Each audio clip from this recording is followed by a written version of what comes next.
Hi friends, வணக்கம். Welcome to Shanu சமையல். இந்த வீடியோவில் இன்ஸ்டண்ட்டாக இட்லி மாவு வச்சு ஒரு சூப்பரான மொறு போண்டா எப்படி பண்ணுறதுன்னு பார்க்கலாம். இது ஈவினிங் டைம் ஸ்நாக்காலாம் உடனடியாக செஞ்சு கொடுக்கறதுக்கு ரொம்ப சூப்பரான ரெசிபி. கண்டிப்பாக ட்ரை பண்ணி பாருங்கள். செய்ய ஸ்டார்ட் பண்ணலாம்.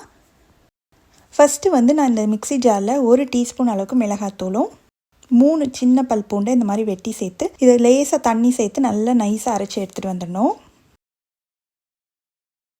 அடுத்ததாக இந்த பவுலில் பார்த்திங்கன்னா 2 கப் அளவுக்கு இட்லி மாவு எடுத்திருக்கேன்.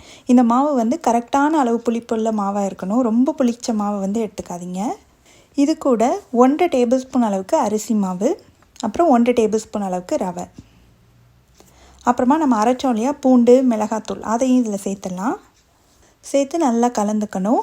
இட்லி மாவில் நான் ஆல்ரெடி உப்பு சேர்த்துருக்கிறதுனால நான் எக்ஸ்ட்ரா உப்பு எதுவும் சேர்க்கல. உங்கள் மாவில் உப்பு கம்மியாக இருந்ததுன்னா இப்போ தேவைக்கேற்ப உப்பு சேர்த்து கலந்துக்கோங்க. இது அப்படியே ஒரு 10லேருந்து 15 நிமிஷம் மூடி வச்சிடலாம். ஏன்னா நம்ம சேர்த்துருக்க ரவையெல்லாம் கொஞ்சம் ஊறணும் இல்லையா, அதனால் அந்த மாதிரி இருக்கட்டும். அடுத்து இந்த மாவுக்கு தாளிப்பு ரெடி பண்ணிடலாம். இந்த பேனில் கொஞ்சமாக எண்ணெய் சேர்த்துட்டு கொஞ்சம் கடுகு உளுந்து சேர்த்து இது பொரிய ஆரம்பிக்கும் போது ஒரு 1/4 ஸ்பூன் போல் சீரகத்தையும் சேர்த்துட்டு அதுவும் பொரிஞ்ச உடனே ஒரு 7-8 சின்ன வெங்காயத்தை பொடியாக வெட்டி சேர்த்துக்கலாம். கூடவே கொஞ்சம் கருவேப்பிலையும் சேர்த்து இந்த வெங்காயம் லைட்டாக வதங்கினதும் இதை எடுத்து நம்ம அப்படியே மாவில் சேர்த்துடலாம். நல்லா கலந்து விட்டுறணும்.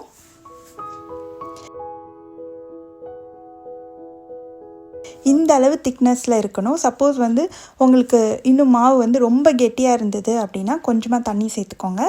இல்லை ரொம்ப நீர்த்த மாதிரி இருந்ததுன்னா கொஞ்சமாக ரவையோ இல்லை அரிசி மாவோ சேர்த்து இந்த பக்குவத்துக்கு கொண்டு வந்துக்கணும். அப்போ தான் நம்ம போண்டாவாக எடுத்து போடுறதுக்கு கரெக்டாக இருக்கும். இப்போ மாவு ரெடியாக இருக்குது. போண்டாவை போட்டு எடுத்துடலாம். இந்த கடாயில் எண்ணெய் ஊற்றி எண்ணெய் கரெக்டான சூடுக்கு வந்துடுச்சு. ரொம்ப ஹை ஹீட்லேயும் வைக்காமல் மிதமான தீயில வச்சுக்கோங்க. இப்போ கொஞ்சமாக இந்த மாதிரி கையில் மாவை எடுத்துட்டு அதை அப்படியே கவனமாக மெதுவாக எண்ணெயில் போடணும். இந்த மாதிரி கொஞ்சம் கொஞ்சமாக மாவு எடுத்து சின்ன சின்ன போண்டாவாக போட்டுக்கலாம்.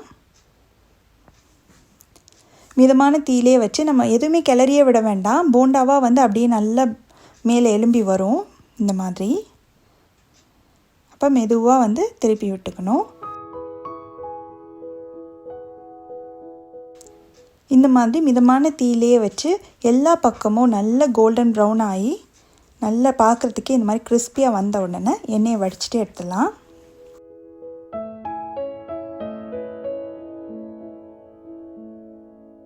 இதே மாதிரியே நம்ம எல்லா மாவையும் கொஞ்சம் கொஞ்சமாக இந்த மாதிரி போண்டாவாக போட்டு எடுத்துடலாம்.